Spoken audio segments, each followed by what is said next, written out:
अस्सलामुअलैकुम। पेशी खिदमत है अंबर नाग मारिया सीरीज की कहानी खलाई जहाज की तबाही दूसरा हिस्सा। केटी जिस पगडंडी पर चल रही थी वो ऊंचे पहाड़ के करीब पहुंचकर एक दर्रे की सूरत इख्तियार कर गई। दर्रा उसे कहते हैं जो दो ऊंचे पहाड़ों के दरमियान तंग रास्ता होता है। जो ही केटी करीब पहुंची उसे दो ऊंचे लंबे इंसानी साए नजर आए। केटी एक तरफ हो गई। वो अंधेरे में देख सकती थी मगर उसे कोई दूसरा अंधेरे में नहीं देख सकता था। केटी ने दो ऊंचे लंबे देव कामत आदमी देखे जिनके हाथों में लंबी लंबी तलवारें थीं। वो शायद पहरेदार थे और पहाड़ के अंदर जो गार को रास्ता जाता था उसके बाहर पहरा दे रहे थे। ये उस चांद की मखलूक थी। मगर अजीब बात थी कि इन आदमियों ने अंधेरे में केटी को नहीं देखा था। केटी को पहाड़ी के ऊपर भी ऐसे ही दो ऊंचे लंबे ताकतवर आदमी नजर आए। उनके हाथों में लंबे लंबे नेजे थे। फिर ऊपर से एक आदमी ने आवाज दी, सवारियां अंदर चली गईं? हाँ, नीचे से दूसरे पहरेदार ने कहा। ये चांद के सियारे में रहने वाली उस इंसान नुमा देव हैकल मखलूक की अपनी जुबान थी। फिर ऊपर से दूसरे आदमी ने कहा, मुझे अंधेरे में किसी के कदमों की चाप सुनाई दी थी। देखो, यहाँ कोई रह तो नहीं गया सवारियों में से? इतना सुनते ही केटी तेजी से पहाड़ी की दूसरी तरफ को निकल गई। वो छोटे बड़े पत्थरों को फलांगती हुई अंधेरे में पहाड़ों के अकबी हिस्से की तरफ आ गई। यहाँ उसने एक ढलवान रास्ता देखा जो नीचे एक गहरे गड्ढे में चला गया था। ये गड्ढा तारीक और गहरा था। केटी ने सोचा वो कुछ देर के लिए यहाँ छुप जाए, उसके बाद आराम से मालूम करेगी कि ये क्या मुअम्मा है। केटी ने शेब में आकर गड्ढे में आ गई। वो छुपने के लिए कोई मुनासिब जगह तलाश कर रही थी कि उसकी नज़र गड्ढे की पथरीली दीवार में बने हुए एक छोटे से जंगले पर पड़ी। ये लोहे की सलाखों वाला जंगला था। केटी हैरान हुई कि ये लोहे का छोटा चौकोर जंगला यहाँ किस लिए बनाया गया है।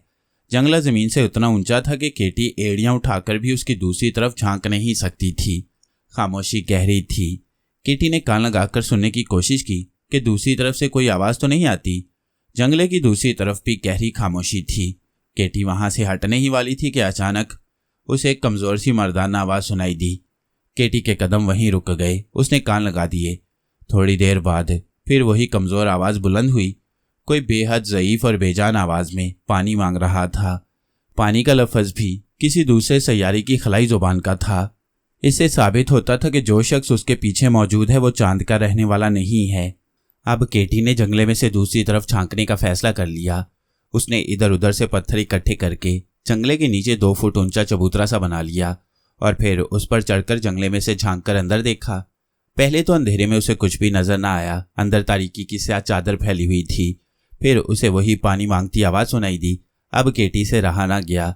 ये आवाज़ किसी बहुत बूढ़े कमज़ोर आदमी की लगती थी। केटी ने उसकी जुबान में पूछा, पानी कहाँ है? एक पल के लिए गहरा सन्नाटा छा गया। फिर उस कमज़ोर आवाज़ ने हरकत के साथ दबी दबी आवाज़ में पूछा, तुम कौन हो? तुम मेरे सैयारे की जुबान कैसे जानती हो? केटी ने कहा, यह लंबी कहानी है, पहले ये बताओ कि तुम्हें पानी कहाँ से ला कर दूँ? आवाज़ ने कहा, जिस जंगले के पास तुम खड़ी हो उसके साथ लोहे की जंजीर से बंधा पानी से भरा हुआ डोंगा लटक रहा है। मगर तुम अंदर नहीं आ सकती हो और मैं उठकर डोंगे के पास नहीं जा सकता। मैं 2 रोज से प्यासा हूँ। केटी ने देखा तो सचमुच जंगले के साथ अंदर की जानिब लोहे की जंजीर लटक रही थी। उस जंजीर के नीचे एक डोंगा पानी से भरा हुआ लटक रहा था। अब केटी ने गौर से देखा तो जंगले के पीछे एक गहरा गड्ढा तहखाने की तर्ज का था। उस तहखाने की दीवारें स्याह पत्थर की थीं। कोने में केटी ने एक ऐसे बूढ़े को देखा जिसके सर के सफ़ेद बाल उसकी मूंछों और दाढ़ी के सफ़ेद बालों से मिल गए थे। जिस्म हड्डियों का ढांचा बन चुका था। उसके पाँव में लोहे की जंजीर पड़ी थी जिसे लोहे के एक खोंटे से बांध दिया गया था। यह जालिमाना मंजर देखकर केटी का दिल दहल गया। उसने फौरन अंदर जाने का फैसला कर लिया। मगर वो सोचने लगी कि इस तहखाने का कोई दरवाज़ा भी ज़रूर होगा। उसने बूढ़े से पूछा, बाबा जान, क्या यहाँ कोई दरवाज़ा नहीं है? बूढ़े की आवाज़ आई, एक दरवाज़ा है मगर वो खुफिया है, मुझे मालूम नहीं वो कैसे खुलता है। केटी ने अब अपनी खलाई ताकत आजमाने का फैसला किया और जंगले को दोनों हाथों से पकड़कर अपनी तरफ एक हल्का सा झटका दिया। लोहे का जंगला खटाक से निकलकर केटी के हाथ में आ गया। केटी आहिस्ता से जंगले में से अंदर को हो गई। अंदर होते ही केटी ने लोहे के जंगले को दोबारा उसी जगह पर फंसा दिया और नीचे छलांग लगा दी। जंगले से गड्ढे के फर्श तक का फासला कोई 7 फुट का था। केटी ने लोहे की जंजीर में से पानी वाला डोंगा निकाला और उसे लेकर कोने में जंजीर से बंधे ज़ईफ बूढ़े के पास गई। बूढ़े ने अपना कमज़ोर सफ़ेद बालों वाला चेहरा उठाकर केटी को देखा। फिर पानी के चंद घूंट पिए और कहा, बेटी, इस डोंगे को वहीं लटका दो। केटी डोंगे को जंजीर के साथ लटकाकर वापस आ गई। अब उसने बूढ़े से पूछा कि वो कौन है और चांद की मखलूक ने उसे वहां क्यों बंद कर रखा है। केटी ने बूढ़े को ये नहीं बताया कि उसने अभी थोड़ी देर पहले एक रोमन सिपाही, एक हिंदुस्तानी महारानी और एक मिस्री शहजादी और रिथ पर लदा हुआ खजाना देखा था। बूढ़े ने आहिस्ता से पूछा, पहले ये बताओ बेटी, तुम यहाँ कैसे आई हो? तुम किस सियारे से आई हो? केटी ने चंद लफ्जों में अपनी सारी कहानी सच सच बयान कर दी। बूढ़ा केटी को अंधेरे में अपनी बूढ़ी आंखों से देख रहा था। कहने लगा, मेरा ताल्लुक यहाँ से दूर ओशान सैयारे से है। ओशान सैयारे का मैं सबसे बड़ा साइंसदान हूँ। ये लोग मुझे मेरे सैयारे से अगवा करके यहाँ ले आए थे। केटी ने पूछा, बाबा जान, आपको क्यों अगवा किया गया? बूढ़ा कहने लगा, इस चांद की ये मखलूक एक अरसे से अपने वीरान चांद पर रह रही है।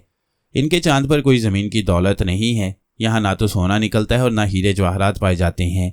यहाँ कोई औरत भी जिंदा नहीं रहती, बच्चा पैदा करके मर जाती है। इस मखलूक को मालूम हुआ कि ओशान में अक्याई नाम का एक साइंसदान है जो मैं हूँ, और जो ना सिर्फ एक ऐसा फार्मूला जानता है जो ज़मीन के तरक्की याफ्ता सैयारे के कदीम बादशाहों के खजाने ज़मीन से उठाकर यहाँ ला सकता है, बल्कि उस ज़माने की औरतें, जर्नैल और बड़ी महारानियाँ और शहजादियाँ भी अपने साइंसी फार्मूले की मदद से यहाँ ला सकता है। बस वो मुझे मेरे सैयारे से अगवा करके यहाँ ले आए।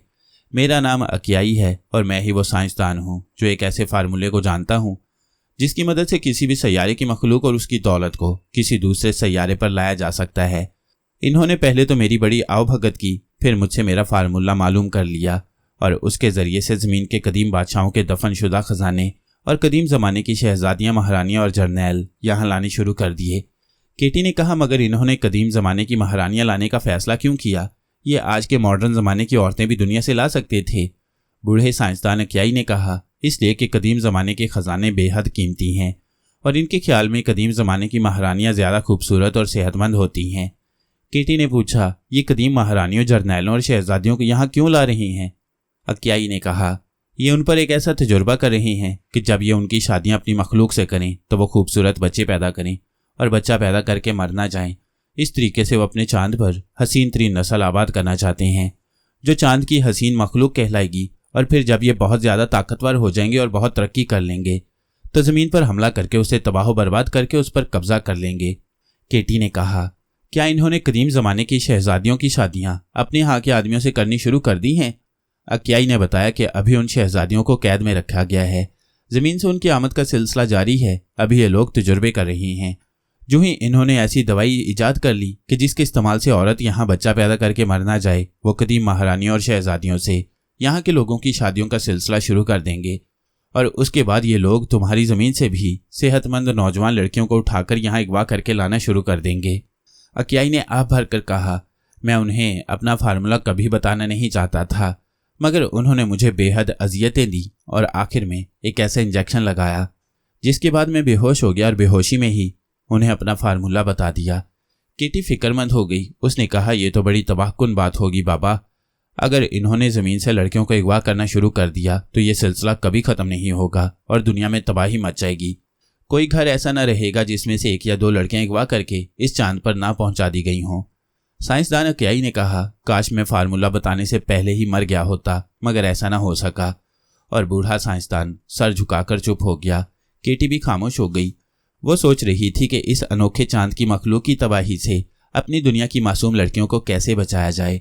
आखिर उसने बूढ़े साइंसदान से मशवरा लेने का सोचा और पूछा, बाबा, तुम्हारे ख्याल में कदीम दुनिया की महारानियों, शहजादियों और जिंदा दुनिया की मासूम बेगुनाह लड़कियों को बचाने का क्या तरीका हो सकता है? अगर ये चांद की मखलूक दवाई ईजाद करने में कामयाब हो गई तो हमारी ज़मीन पर ना दौलत रहेगी और ना कोई लड़की बाकी रहेगी। ये लोग तो दुनिया की सारी दौलत और सारी सेहतमंद लड़कियां उठाकर चांद पर ले आएंगे। बूढ़े साइंसदान अक्याई ने आह भरी और फिर जल्दी से बोला, वो आ रहा है, जल्दी से कहीं छुप जाओ। सामने वाली दीवार से अभी दरवाज़ा खुलेगा, उधर कोने के अंधेरे में छुप जाओ। इस मखलूक को अंधेरे में बहुत कम नजर आता है। केटी जल्दी से कोने के अंधेरे में छुपकर बैठ गई। सामने वाली पथरीली दीवार एक आवाज के साथ खुल गई और उसमें से एक ऊंचा लंबा देवकामद चांद का आदमी अंदर दाखिल हुआ। उसके हाथ में एक सिलेंडर था। सिलेंडर में से हल्की हल्की गैस निकल रही थी। उसने आते ही बूढ़े अक्याई को एक ठोकर मारी और कहा, हमने इस महलूल में तमाम फार्मूलों के केमिकल्स मिलाकर देख लिए हैं, मगर नतीजा सिफर निकलता है। बताओ असल केमिकल कौन सा है और उसका नंबर क्या है? अक्याई को असल केमिकल मालूम था, मगर उसने एक बार फिर चांद की मखलूक को गलत केमिकल और उसका नंबर बता दिया। उस आदमी ने बूढ़े को गजबनाक आवाज में कहा, पिछली बार भी तुमने गलत केमिकल बताया था, इस बार भी अगर केमिकल का नंबर गलत निकला तो तेरी हड्डियां पीस कर रख दूंगा। ये कहकर ऊंचा लंबा आदमी लंबे लंबे डग भरता झुककर खुफिया दरवाजे में से निकल गया। उसके जाते ही दरवाजा अपने आप बंद हो गया। केटी लपक कर बूढ़े के पास आ गई। वो अपनी टांग को सहला रहा था। कहने लगा, इन्होंने मुझे बहुत अजियतें दी हैं, बहुत मारा है। अब तो दर्द का एहसास भी कम होने लगा है। केटी ने कहा, बाबा तुमने केमिकल का नंबर गलत बताया है, जब उन्हें मालूम होगा तो वो तुम्हें जिंदा नहीं छोड़ेंगे। बूढ़ा कहने लगा, अब तो मैं मर ही जाऊं तो अच्छा है, लेकिन इन्हें असल केमिकल का नंबर नहीं बताऊंगा। अब मैं समझ गया हूं कि इन्हें किस केमिकल की जरूरत है। मैं जान दे दूंगा, मगर ये केमिकल और उसका नंबर उन्हें नहीं बताऊंगा, क्योंकि जो ही इन्हें असल केमिकल मालूम हो गया ये दवाई तैयार कर लेंगे और फिर दुनिया से नौजवान लड़कियों का अगवा होना शुरू हो जाएगा और तमाम दुनिया के हर घर में कोहराम मच जाएगा, क्योंकि फिर कोई औरत यहाँ एक बच्चा पैदा करके नहीं मरेगी। फिर वो जितने चाहे बच्चे पैदा कर सकेगी और चांद की मखलूक इतनी ज्यादा हो जाएगी और इतनी ताकतवर हो जाएगी कि ये दुनिया पर हमला करके उसे तहस नहस करके रख देंगे। केटी का जहन तेजी से काम करने लगा था, मगर वो इस बूढ़े साइंसदान अक्याई की मदद के बगैर कुछ नहीं कर सकती थी। उसे मालूम था कि ये बूढ़ा साइंसदान लाख उन्हें केमिकल का नंबर ना बताए, मगर आखिर में वो इंजेक्शन लगाकर उसे केमिकल का नंबर मालूम कर लेंगे। उन्होंने उसे इसीलिए अभी तक जिंदा रखा हुआ था। केटी ने पूछा, बाबा क्या कोई ऐसी तरकीब नहीं हो सकती कि इस मखलूक की लेबोरेटरी को तबाह कर दिया जाए? ना रहेगा बांस, ना बजेगी बांसुरी। साइंसदान ने अपना कमजोर सर झुका लिया। ज्यादा बोलने से वो खांसने लगा था। कुछ देर खांसने के बाद वो केटी की तरफ चेहरा उठाकर बोला, बेटी ये लोग मुझे आहिस्ता आहिस्ता मार रहे हैं। अभी चूंकि इन्हें मेरी ज़रूरत है इसलिए एकदम से मुझे हलाक नहीं कर रहे। ये 2 दिन के बाद मुझे खाने को कैप्सूल और पीने को पानी देते हैं। इन्होंने मेरे सामने जंगले में पानी का डोंगा लटका रखा है ताकि मैं उसे देख देख कर तड़पता रहूं। दूसरे दिन एक आदमी अंदर आकर मुझे 2 कैप्सूल खाने को देता है, जिससे मेरी भूख थोड़ी सी मिट जाती है, और इस डोंगे से पानी निकाल कर पिलाता है और डोंगा दोबारा भरकर 2 दिन के लिए चला जाता है। मेरे पाँव में जंजीर बंधी है, मैं एक कदम भी नहीं चल सकता कि पानी का एक घूंट ही पी लूं। तुम्हारी मेहरबानी कि तुम आ गई और मेरी प्यास बुझी। वो आज रात किसी वक्त खाना लेकर आने वाले हैं। तुम उस वक्त जंगले से निकलकर बाहर चली जाना, क्योंकि वो जब खाने का कैप्सूल लेकर आते हैं तो थोड़ी देर यहाँ जरूर ठहरते हैं। खतरा है कि वो तुम्हें देख लेंगे। केटी ने कहा, तुम फिक्र न करो बाबा, मैं जंगले से बाहर निकल जाऊंगी, मगर ये बताओ कि हम उनकी लेबोरेटरी को तबाह कैसे कर सकते हैं? बूढ़ा साइंसदान सोच में पड़ गया। कहने लगा, ये काम बहुत मुश्किल है, मुझे ऐसा कोई रास्ता दिखाई नहीं देता। इस मखलूक की लेबोरेटरी पहाड़ के नीचे तय खाने में है, वहां तक कोई नहीं जा सकता। केटी ने बूढ़े साइंसदान को बताया कि वो सिवाय आग के और किसी शय से नहीं मर सकती, इसलिए वो जान की बाजी लगाकर भी तय खाने की लेबोरेटरी में जा सकती है, मगर उसके पास ऐसा फार्मूला जरूर होना चाहिए जिस पर अमल करने से लेबोरेटरी को तबाह किया जा सके। साइंसदान कहने लगा, अगर तुम सिर्फ आग से मर सकती हो तो ये तुम्हें आग से ही मार डालेंगे।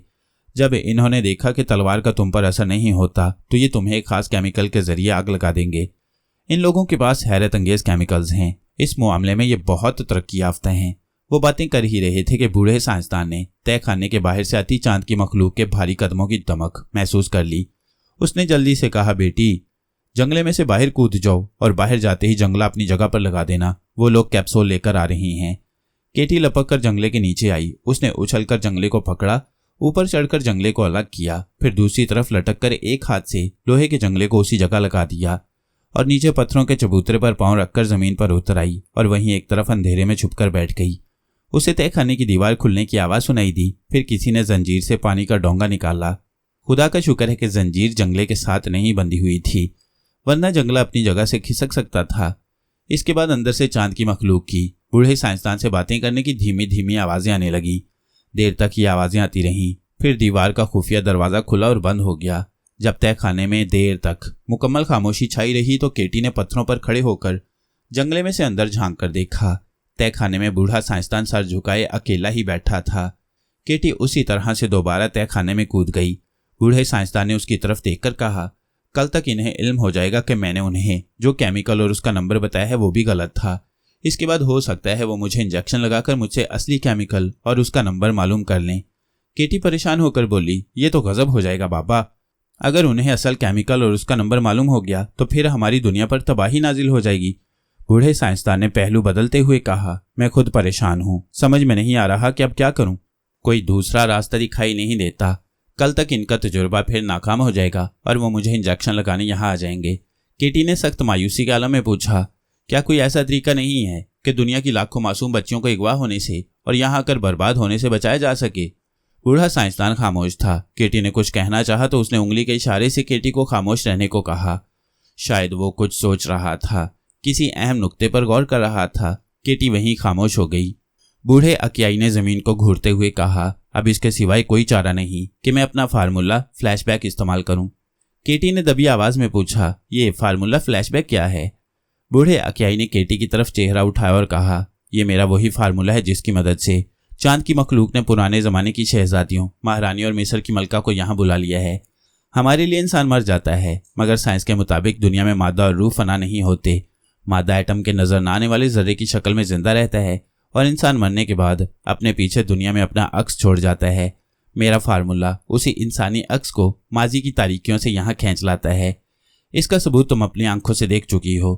केटी ने कहा, हाँ, मगर तुम माजी से किसको बुलाना चाहते हो? अकियाई बोला, एक मुद्दत हुई तुम्हारी दुनिया के एक साइंसदान ने प्लास्टिक और फौलाद की मदद से एक बहुत ही ताकतवर और ऊंचा लंबा गोरिल्ला तैयार किया था, जिसका नाम उसने किंग कॉन्ग रखा था। मैं माजी के ज़माने में से उस गोरिल्ले किंग कॉन्ग को यहाँ बुलाऊंगा। वो मेरे हुक्म के ज़ेर असर होगा। मैं उसे जो हुक्म दूंगा वो वही करेगा। सिर्फ किंग कॉन्ग ही हमें और तुम्हारी दुनिया की मासूम बच्चियों को चांद की इस वैशी मखलूक से निजात दिला सकता है। केटी ने पूछा, मगर अकियाई, तुम्हारे पास वो फार्मूला कहाँ है? और फिर तुम्हारे पास यहाँ लेबॉर्ट्री भी नहीं है। अकियाई ने कहा, हम लोग तुम्हारी ज़मीन के साइंसदानों से बहुत ज़्यादा तेज़ और तरक्की याफ्ता हैं। फार्मूला फ्लैशबैक मुझे ज़ुबानी याद है। मैंने उसके अल्फाज को अच्छी तरह तरतीब में लगाया है कि जब मैं उसे बोलूँ तो हवा में उन अल्फाज की वजह से ख़ास किस्म की लहरें पैदा हों। ये लहरें एक दूसरी से रगड़ खाती हुई माजी में चली जाएंगी और फिर वहाँ से किंग कॉन्ग के भटकते हुए अक्स को पूरे गोरिल्ले की शक्ल देकर यहाँ मेरे पास ले आएंगी। वो किंग कॉन्ग एक ताकतवर फौलादी जानवर होगा और मेरे हुक्म का पाबंद होगा। उसकी मदद से हम चांद की इस दियोकामद मखलूक को इस लेबॉर्ट्री से भगा सकते हैं। बस सिर्फ यही एक तरकीब है मेरे पास। इस बारे में तुम्हारा क्या ख्याल है? केटी ने कहा, अकियाई, अगर तुम किंग कॉन्ग को बुला सकते हो तो ज़रूर बुलाओ, क्योंकि चांद की मखलूक इंसानियत की दुश्मन है और इसका तबाह होना इंसानियत की खिदमत में शामिल होगा। मगर जो लोग पहले ही माजी के ज़माने से निकलकर यहाँ आ चुके हैं उनका क्या बनेगा? अकियाई कहने लगा, उनको मैं अपने इसी फार्मूले को उल्टा पढ़ने से वापस उनके ज़माने में पहुंचा दूंगा। केटी बोली, तो फिर किंग कॉन्ग को बुला लो। हमें यह ऑपरेशन अभी से शुरू कर देना चाहिए। अकियाई सीधा होकर बैठ गया। उसने केटी को अपने पीछे आकर बैठने का इशारा किया और खुद ऊंची आवाज़ में 3 बार फार्मूला फ्लैशबैक दोहराया। इसके पढ़ने से तय खाने की फिजा में एक गुबार सा छा गया। जब गुबार हटा तो केटी की आंखों के सामने ऊंचा लंबा भयानक शक्ल वाला गोरिल्ला मौजूद था, जिसका कद इतना ऊंचा था कि वो झुका हुआ था और उसके हलक से गुर्राहट की आवाज़ निकल रही थी। फौलादी जिस्म चमक रहा था, आंखों में सुरख रोशनी थी, चौड़े नथनों से भाप की लहरें निकल रही थीं। वो केटी और बूढ़े अकियाई की तरफ घूरकर अपनी लाल लाल आंखों से तक रहा था। अकियाई ने उसे कहा, किंग कॉन्ग, मैंने तुम्हें एक खास काम के लिए यहाँ बुलाया है, क्या तुम तैयार हो? फौलादी दियोकामद किंग कॉन्ग ने अपने सीने पर जोर से हाथ मारा, जिससे इस कदर आवाज़ पैदा हुई कि तहखाने की दीवारें लरस गईं। किंग कॉन्ग के हलक से गुर्राहट की तेज़ आवाज़ निकली और उसने सारे हिलाकर जाहिर किया कि वो तैयार है। अकियाई ने कहा, मेरे पाँव की जंजीर तोड़ दो। किंग कॉन्ग ने एक उंगली से जंजीर तोड़ दी। बूढ़ा साइंसदान अकियाई उठ खड़ा हुआ। केटी उसके पीछे खड़ी किंग कॉन्ग को गौर से तक रही थी। अकियाई ने सामने वाली दीवार की तरफ इशारा करते हुए कहा, इस दीवार को तोड़कर पहाड़ वाले गार में जाओ। वहाँ एक लेबॉर्ट्री है। यहाँ चांद की मखलूक एक इंसान दुश्मन दवाई तैयार कर रही है। जाकर उस लेबॉर्ट्री की तमाम चीज़ों को तबाह कर दो और जो तुम्हारे रास्ते में आए उसे वहीं ख़त्म कर दो। किंग कॉन्ग ने सीने पर जोर से हाथ मारकर सर झुकाया और दीवार की एक तरफ कदम उठाया और फिर एक ही मुक्के से दीवार को गिरा दिया। एक धमाके से दीवार दूसरी तरफ जा गिरी। किंग कॉन्ग अब पहाड़ी की सुरंग की तरफ बढ़ा जिसके अंदर लेबॉर्ट्री थी। अकियाई ने केटी से कहा, मेरे साथ आओ केटी, हम बाहर किसी गड्ढे में छुप जाते हैं। अकियाई और केटी तहखाने से निकलकर अंधेरे में कुछ फासले पर एक गहरे गड्ढे में उतरकर छुप गई।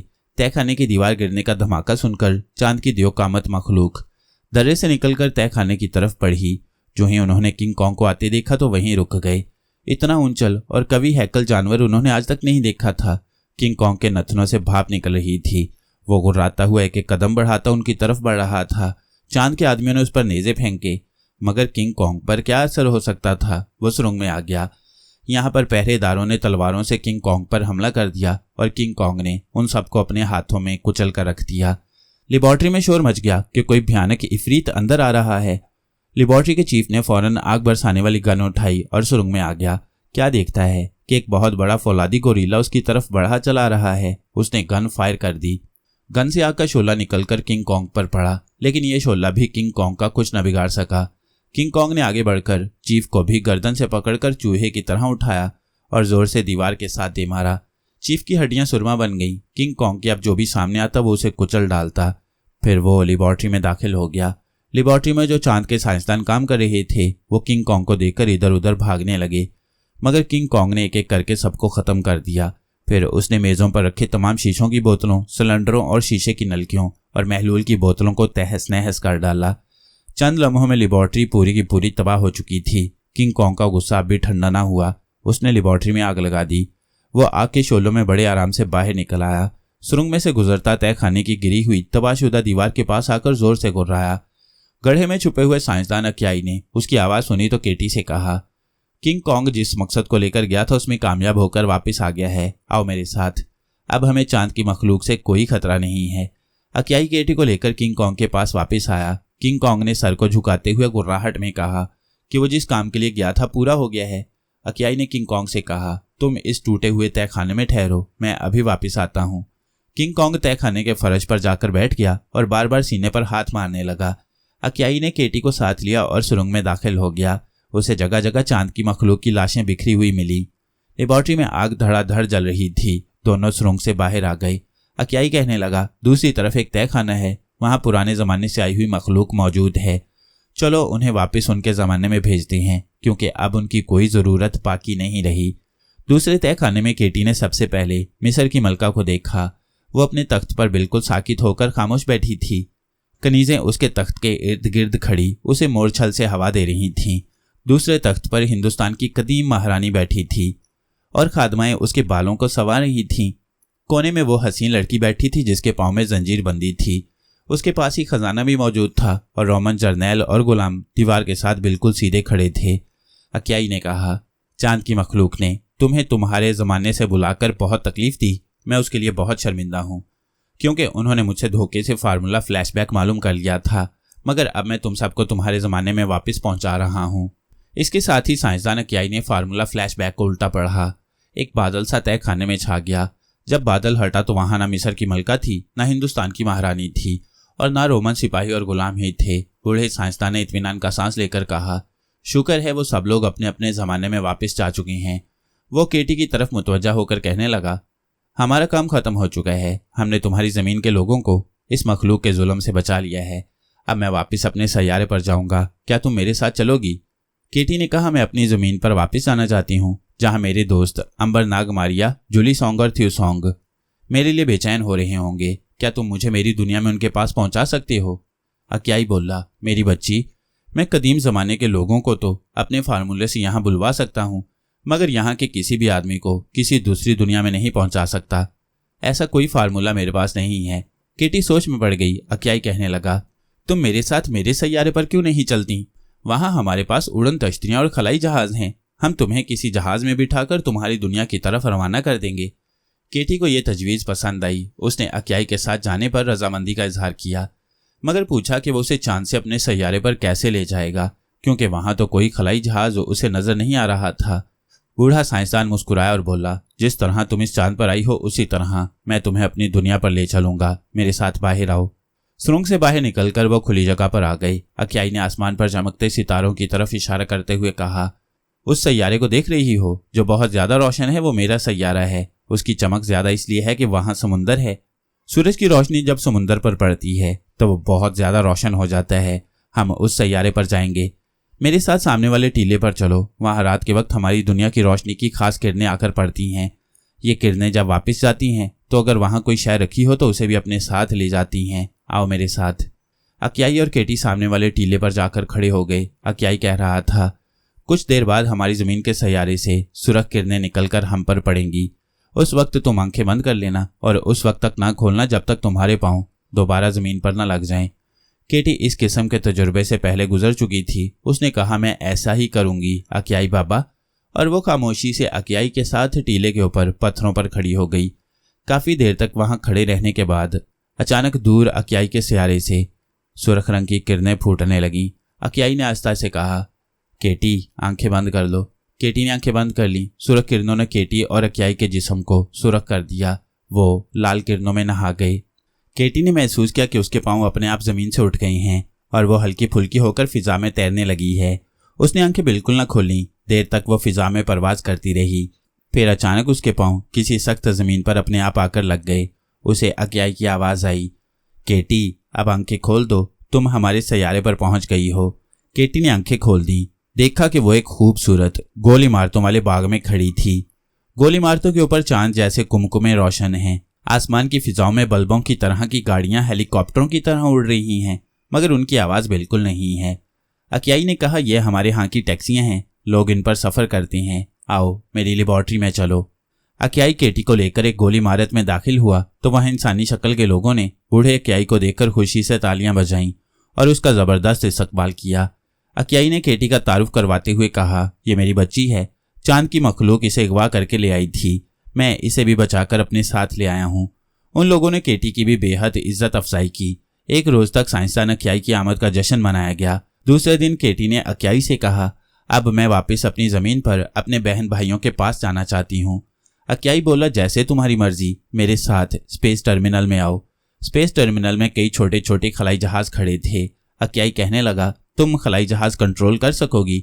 केटी उससे पहले खलाई जहाज चलाया करती थी। उसने कहा, अगरचे मुझे खलाई जहाज चलाए देर हो गई है, मगर तुम समझा दोगे तो मैं उसे कंट्रोल कर लूंगी। बूढ़े अकियाई एक छोटे खलाई जहाज में आकर केटी के साथ कॉकपिट में बैठ गया और थोड़ी ही देर में केटी को जहाज के बारे में सब कुछ समझा दिया। केटी ने कहा, अकियाई बाबा, मैं तुम्हारी इस मेहरबानी को हमेशा याद रखूंगी। अगर तुम्हारा हमारी जमीन पर कभी आना हो तो मुझे जरूर मिलना। अकियाई मुस्कुराया, कहने लगा, बेटी अगर तुम चांद पर ना आती तो शायद मैं भी जिंदा न रहता।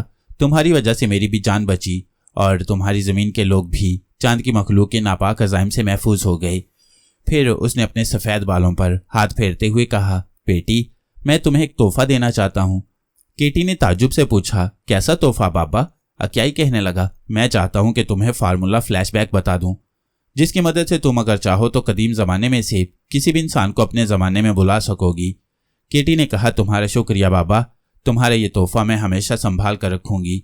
अकियाई ने कहा, मगर इसकी सिर्फ एक शर्त है कि कदीम ज़माने से तुम जिस शख्स को भी बुलाओ उसको ज़्यादा देर अपनी दुनिया में नहीं रखना। कोशिश करना कि वो जितनी जल्दी हो सके अपनी माजी की दुनिया में वापस चला जाए। क्या तुम इस असूल पर अमल कर सकोगी? केटी ने कहा, क्यों नहीं बाबा, मैं बड़ी असूल परस्त और दयानतदार लड़की हूँ। तुमने जो नसीहत मुझे की है मैं उस पर ज़रूर अमल करूँगी। तो फिर इस फार्मूले को गौर से सुनो। और बूढ़े साइंसदान ने केटी को वो फार्मूला याद करा दिया। उसने कहा, तुम जहाँ कहीं भी होगी इस फार्मूले को 7 बार बुलंद आवाज़ में पढ़ना और माजी के ज़माने में से जिस शहजादी या मलका या बादशाह को बुलाना हो उसका ख्याल दिल में बांध लेना। वो शख्स तुम्हारे सामने आ जाएगा और याद रखना उससे कोई ऐसा काम न लेना जो इंसानियत के खिलाफ हो। केटी ने कहा, मैंने ऐसा काम कभी नहीं किया बाबा। फिर वो कहने लगी, बाबा हमने किंग कॉन्ग को तो वापस भेजा ही नहीं था। अकियाई मुस्कुरा कर बोला, ये काम तो मैंने सुरंग से निकलते ही फार्मूले को उल्टा पढ़कर इंजाम दे दिया था। हाँ, जब तुम माजी के किसी किरदार को वापस भेजना चाहो तो इसी फार्मूले को 7 बार उल्टा पढ़ना, वो किरदार वापस चला जाएगा।